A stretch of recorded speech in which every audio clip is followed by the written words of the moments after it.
के अंदर महाराणा प्रताप का बचपन बीता था। इस किले की तलहटियों में महाराणा प्रताप ने अपने गुरु से शिक्षा प्राप्त की थी। इन सभी शस्त्रों का प्रयोग महाराणा प्रताप युद्ध के लिए करते थे, जो आपको दिखाई दे रहा है। और इसके अलावा ये भी एक सुरक्षा कवच के रूप में प्रयोग में किया जाता था। तो देख सकते हैं आप। दोस्तों कैसे हो, स्वागत है हमारे YouTube चैनल पर। अभी मैं हूँ दिलवाड़ा राजसमंद और यहाँ से मैं जा रहा हूँ हल्दी घाटी के लिए। हल्दी घाटी यहाँ से करीबन 15 से 20 किलोमीटर की दूरी पर है। और हल्दी घाटी का इतिहास तो आप सबने पढ़ा होगा, सुना होगा, लेकिन आज हम इस व्लॉग के ज़रिए पूरा व्यू दिखाना चाहते हैं। तो जुड़े रहिए वीडियो के साथ, मिलते हैं आगे। दोस्तों निकल चुके हैं हम हल्दी घाटी के लिए। यहाँ से करीबन 15-20 किलोमीटर दूर है और हम बाइक पर जा रहे हैं और मिलते हैं अब सीधा हल्दी घाटी में। जुड़े रहिए वीडियो के साथ आगे। तो दोस्तों हम बाइक से रवाना हो चुके हैं हल्दी घाटी की ओर और इस रास्ते हम नाथद्वार से खमनोर होते हुए हल्दी घाटी की तरफ जाएंगे। इसी के साथ आपको पूरी जानकारी के साथ और पूरी पहाड़ियों का भी व्यू दिखाते हुए चलेंगे।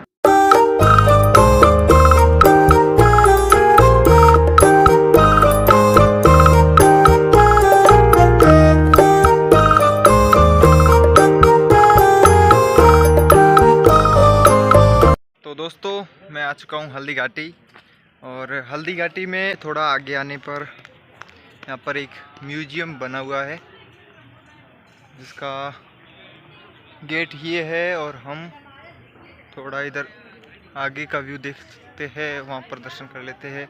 यहाँ पर आप ऊँट की सवारी कर सकते हैं, घोड़े की सवारी कर सकते हैं। म्यूजियम के अंदर प्रवेश करते ही यहाँ पर महाराणा प्रताप की विशाल मूर्ति लगी हुई है और यहाँ पर महादेव जी का मंदिर है। इन सब के अलावा यहाँ पर पूरा नज़ारा आप देख सकते हैं। यहाँ पर विशाल प्रतिमा लगी हुई है और सामने चेतक की भी प्रतिमा लगी हुई है जो आपको साफ नज़र आ रही है।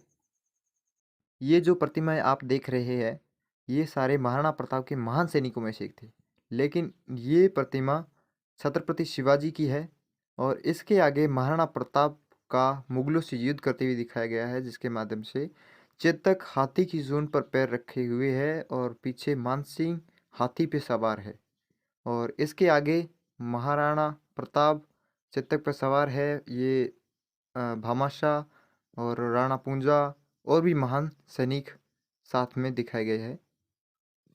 ये मेवाड़ के शासकों की तलवारें हैं। ऊपर महाराणा प्रताप को अपनी माता से शिक्षा ग्रहण करते हुए दिखाया गया है और ये मेवाड़ की संपूर्ण जानकारी के लिए सारी किताबें हैं। और ऊपर आप देख सकते हैं महाराणा प्रताप बाल्यकाल में शस्त्र शिक्षा ग्रहण करे और इस तरफ महाराणा प्रताप के बड़े भाई जब गद्दी पर बैठे तो उनको हटाकर महाराणा प्रताप को बनाया गया। और ये आप स्क्रीन पर देख रहे हैं ये सारे शस्त्र उस समय प्रयोग किए जाते थे। यहाँ पर महाराणा प्रताप के राजतिलक के रूप में दिखाया गया है और इस तरफ म्यूजियम में जो आप ये शस्त्र दिख रहे हैं यह हल्दी घाटी के युद्ध में प्रयोग किए गए शस्त्र है, जिन्हें ढाल और तलवार के नाम से भी जाना जाता है। ये शस्त्र तत्कालीन समय में प्रयोग किए जाते थे। और इस तरफ ये जो आप शस्त्र देख रहे हैं जिन्हें सैनिक सुरक्षा कवच के नाम से भी जाना जाता है, यह कवच जो शत्रुओं से सुरक्षित रखते थे। हर सैनिक के पास 2 ढाल होती थी, एक पीठ के बल बंधी होती थी जो ऊपर आप देख सकते हैं और एक हाथ में होती थी जो सामने के वार से भी बचाती थी। इस तरफ जो महाराणा प्रताप अपनी राजधानी का त्याग कर पहाड़ी क्षेत्रों में मुगलों से छापामार युद्ध के लिए गए थे उसको दिखाया गया है। और नीचे की तरफ ये मेवाड़ी पगड़ी है जो बहुत विशाल नज़र आ रही है। यह प्रतिमा बप्पा रावल की है जो मेवाड़ संस्थापक के नाम से भी जाने जाते हैं। और आगे यहाँ पर महाराणा कुंभा की प्रतिमा बनी हुई है जो मेवाड़ के महान शासकों में से एक हुए जिन्होंने कुंभलगढ़ दुर्ग का निर्माण कराया। और आगे यहाँ पर महाराणा सांगा जिन्होंने अपने जीवन में बहुत सारे युद्ध लड़े जिनके कारण उनके शरीर पर बहुत सारे घाव दिखाए गए हैं। यहाँ पर आप देख सकते हैं उनका एक हाथ कटा हुआ है। और इन सभी प्रतिमाओं के अलावा यहाँ पर उदय सिंह की प्रतिमा बनी हुई है जिन्होंने उदयपुर नगर बसाया। और यहाँ पर आगे महाराणा राज सिंह की भी प्रतिमा बनी हुई है जिन्होंने राजसमंद झील का निर्माण कराया। इन सभी प्रतिमाओं के अलावा यहाँ पर आगे भक्त कवित्री मीराबाई की भी प्रतिमा बनी हुई है। जैसे ही म्यूजियम के अंदर प्रवेश किया तो द्वार पर ही महाराणा प्रताप और उनके महान सैनिकों की प्रतिमाएं बनी हुई है जो आपने वीडियो में देखा। लेकिन थोड़ा और अंदर आते ही मेवाड़ के महान शासकों और उनके द्वारा तत्कालीन समय में प्रयोग किए गए शस्त्रों को आपने इस वीडियो में देखा। लेकिन अब इस म्यूजियम में शो शुरू हो रहा है जिसमें महाराणा प्रताप के संपूर्ण जानकारी बताई जा रही है, जिसमें उन्होंने मातृभूमि के लिए जो संकटपूर्ण जीवन व्यतीत किया है उसके बारे में बताया जा रहा है। जन्म पाली जिले के अखेराज सोनगरा की पुत्री एवं महाराणा उदय सिंह की महारानी जयवंत कंवर की कोख से विक्रम संवत 1597 में अर्थात 9 मई 1540 को कुंभलगढ़ में हुआ। अपने देश, कुल, गौरव और मातृभूमि की मर्यादा के लिए प्राण न्योछावर करने वाले योद्धाओं और ललनाओं से प्रताप ने न केवल सीख ली बल्कि ये घटना उनके जीवन का आधार बन गई। प्रताप मुगलों से लोहा लेने की तैयारी में जी जान से जुट गए। 18 जून 1576 की सुबह हल्दी घाटी और खमनोर के मध्य एक मैदान में ऐतिहासिक युद्ध हुआ। महाराणा प्रताप की सेना गोगुंदा से हल्दी घाटी पहुंची, जबकि सेनापति मानसिंह के नेतृत्व में मुगल सेना ने हल्दी घाटी के ठीक नीचे मैदान में अपना मोर्चा जमाया। मुगल सेना के हरावल दस्ते द्वारा घाटी में घुसपैठ करने के प्रयास की प्रतिक्रिया स्वरूप महाराणा प्रताप की सेना मुगलों पर टूट पड़ी। प्रताप के हरावल सैन्य दलों का नेतृत्व पठान हाकिम खान सूद कर रहे थे। भीरू राणा, जो राणा पूंजा के नाम से भी जाने जाते हैं, हल्दी घाटी का युद्ध एक सांप्रदायिक युद्ध न होकर आत्मसम्मान, मातृभूमि की स्वतंत्रता व स्वाधीनता का संघर्ष था।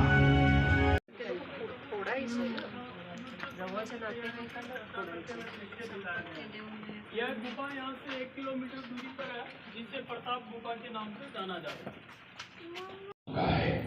हल्दी घाटी युद्ध के बाद महाराणा प्रताप अपनी प्रतिज्ञा का पालन करने के लिए वनवासी जीवन व्यतीत करने लगे। उनके पास पर्याप्त संपत्ति नहीं थी, तो उनके वित्त मंत्री भामाशाह ने अपनी सारी सुख सुविधा को छोड़कर अपने राजा को स्वयं का धन 25 लाख रुपए व राजकोष में 20,000 अशर्फियां देश के लिए अर्पित की, जिससे महाराणा प्रताप ने 12 वर्षों तक अपनी सेना को संगठित किया, सैन्य शक्ति को बढ़ाया और मेवाड़ मातृभूमि को आजाद करवाया। किला है, इस किले का प्राचीन नाम मच्छिंद्रगढ़ है। इस किले का निर्माण महाराणा कुंभा ने करवाया था। इस किले के अंदर 9 मई 1540 ईस्वी में महाराणा प्रताप का जन्म हुआ था। इस किले की ऊंचाई समुद्र तल से 3568 फीट की है। इस किले की दीवार 36 किलोमीटर तक फैली हुई है। इस दीवार का नाम ग्रेट वॉल ऑफ चाइना के बाद द्वितीय पायदान पर दर्ज है। इस किले के अंदर 360 प्राचीन मंदिर हैं। उन मंदिरों में से जग प्रसिद्ध महादेव का मंदिर सबसे प्राचीन है। कुंभलगढ़ किला यहाँ से 65 किलोमीटर की दूरी पर है। के अंदर महाराणा प्रताप का बचपन बीता था। इस किले की तलहटियों में महाराणा प्रताप ने अपने गुरु से शिक्षा प्राप्त की थी। ये किला 12 वर्ग किलोमीटर में फैला हुआ है। इस किले पर जब भी विदेशी आक्राताओं ने आक्रमण किया और उस आक्रमण में कोई भी राजा व सैनिक वीर गति को प्राप्त कर लेते, तो उनकी पत्नियां वीरांगनाएं अपने सतीत्व की रक्षा करने के लिए जलती हुई अग्नि में कूद प्राणों को त्याग देती थी, जिसे हम जौहर कहते हैं। चित्तौड़गढ़ में 3 मुख्य बड़े जौहर हुए थे। प्रथम जौहर 1303 ईस्वी में रानी पद्मिनी ने 16,000 स्त्रियों वीरांगनाओं के साथ जौहर किया था, सिर्फ अल्लाउद्दीन खिलजी के कारण। दूसरा जौहर 1535 ईस्वी में गुजरात के शासक बहादुर शाह के आक्रमण के कारण रानी कर्मावती ने वीरांगनाओं के साथ किया। और तीसरा जौहर 1568 ईस्वी में जब अकबर ने चित्तौड़गढ़ पर आक्रमण किया, उसी समय रानी फूलकुंवरी ने 7,000 वीरांगनाओं के साथ जौहर किया। फिर भी अकबर का मन नहीं भरा और अंत में हजारों आम लोगों का कत्लेआम करवाकर उन्हें मौत के घाट उतारा गया। इस किले में देखने योग्य विजय स्तंभ है, कीर्ति स्तंभ, मीरा मंदिर, जैन मंदिर, कालिका माता मंदिर, भामाशाह हवेली, कुंभाश्याम मंदिर, फतेह प्रकाश महल हैं। ये किला यहाँ से 140 किलोमीटर दूरी पर है। ये शेरपुर गांव का दृश्य है। अब्दुल रहीम खान खाना अजमेर का सूबेदार था। जब वो शेरपुर पहुंचा तब इसका पता कुंवर अमर सिंह को चला, जो महाराणा प्रताप के पुत्र थे। अमर सिंह ने शेरपुर छावनी पर अचानक आक्रमण कर दिया। उस आक्रमण में मुगल सेना में भगदड़ मच गई। मुगल सेना को अपनी छावनियों को छोड़कर भागना पड़ा। छावनियों के अंदर से लूटा हुआ माल व अब्दुल रहीम खान खाना, जिसकी बेगम आनी खान को बंदी बनाकर महाराणा प्रताप के सामने पेश किया गया। तब अमर सिंह पर महाराणा प्रताप क्रोधित हुए और कहा, जहां से इस नारी को बंदी बनाकर लाए हो, इसे पुनः ससम्मान लौटा कर आओ। महाराणा प्रताप ने कहा, हमें नारी से कोई दुश्मनी नहीं है, हमें तो देश विद्रोहियों से दुश्मनी है, जिन्होंने चारों तरफ आतंक फैलाया है। महाराणा प्रताप के आदेश का पालन करते हुए कुंवर अमर सिंह ने उस मुगल नारी को ससम्मान छावनी तक पहुंचाया। इस प्रकार महाराणा प्रताप ने अपने क्षत्रिय राजपूत धर्म का पालन किया और पराई स्त्रियों को मां, बेटी और बहन का दर्जा दिया। ये है महाराणा प्रताप का चरित्र और नैतिक उदारता का परिचय। आप लोगों ने चित्तौड़गढ़ का दृश्य देखा। उसी किले के अंदर की ये घटना है। मेवाड़ की एक ऐसी मां थी जिसने अपने पुत्र का बलिदान देकर राजवंश की रक्षा की थी। उस मां का नाम पन्नाधाय था। पन्नाधाय जाति से गुर्जर थी। वो एक राजकुमार की धाई मां थी। दूसरी तरफ हाथ में तलवार लिए खड़ा ये बनवीर सिंह एक दासी पुत्र है। ये कुंवर उदय सिंह की हत्या करके मेवाड़ की राजगद्दी प्राप्त करना चाहता था। एक रात्रि बनवीर सिंह को मौका मिला। वो राजकुमार उदय सिंह के बड़े भाई विक्रमादित्य सिंह की हत्या करके राजमहल की तरफ आगे बढ़ा। इसकी सूचना पन्नाधाय को लग गई। कुछ समय तक पन्नाधाय चिंतित हुई। तभी पन्नाधाय ने अपने पुत्र चंदन को राजसी कपड़े पहनाकर पलंग पर सुला दिया और उदय सिंह को एक टोकरी के अंदर छिपाकर पत्तों से ढक के महल के बाहर निकालकर गुप्त रास्ते से कुंभलगढ़ भेज दिया। बनवीर सिंह जब तलवार लेकर राजकक्ष में आया तो उसने पन्नाधाय से कड़क आवाज में उदय सिंह के लिए पूछा, तो पन्नाधाय ने चंदन की तरफ इशारा किया। बनवीर ने चंदन को उदय सिंह समझकर चंदन की हत्या कर दी और ये समझने लगा कि मैंने राजकुंवर उदय सिंह को मार दिया।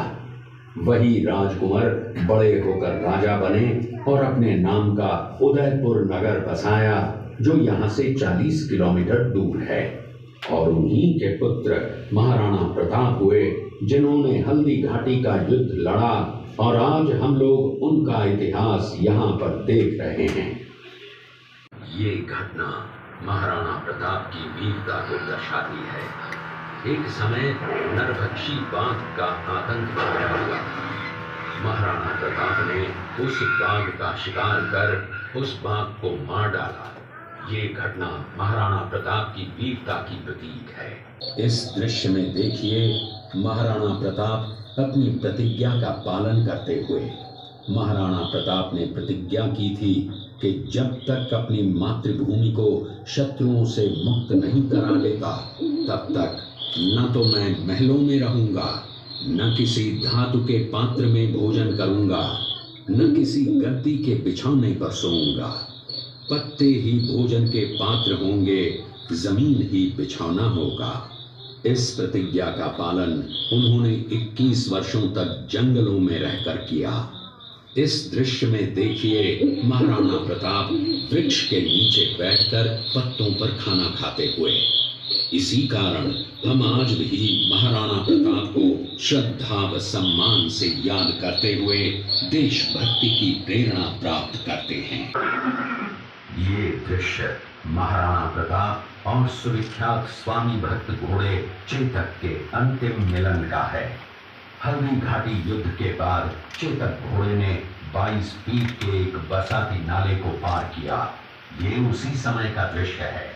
पास में खड़े महाराणा प्रताप के छोटे भाई शक्ति सिंह हैं, जो पहले मुगल सेना में थे।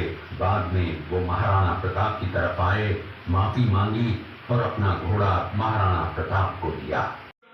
ये महाराणा प्रताप और उनके सैनिकों की प्रतिमा बनी हुई है। महाराणा प्रताप का सहयोग किया। देखते हुए आगे बढ़े। यहाँ पर सभी राजाओं की प्रतिमाएं बनी हुई है, जो महाराणा प्रताप के बाद और उनके साथ जो महान योद्धा थे।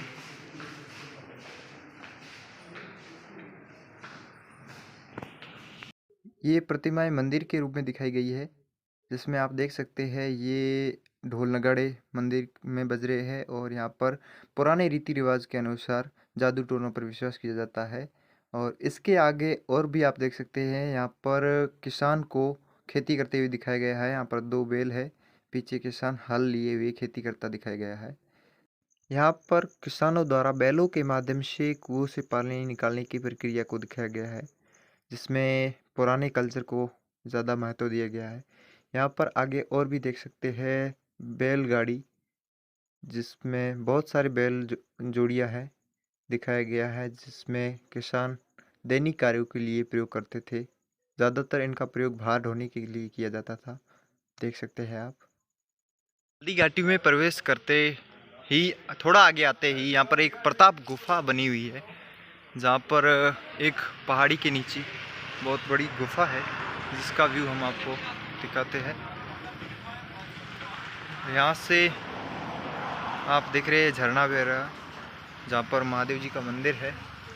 और यहाँ से ऊपर आप पहाड़ी देख सकते हैं। और ये हनुमान जी का मंदिर है, पास में भगवान शिव का मंदिर है और इसके अंदर गुफा है।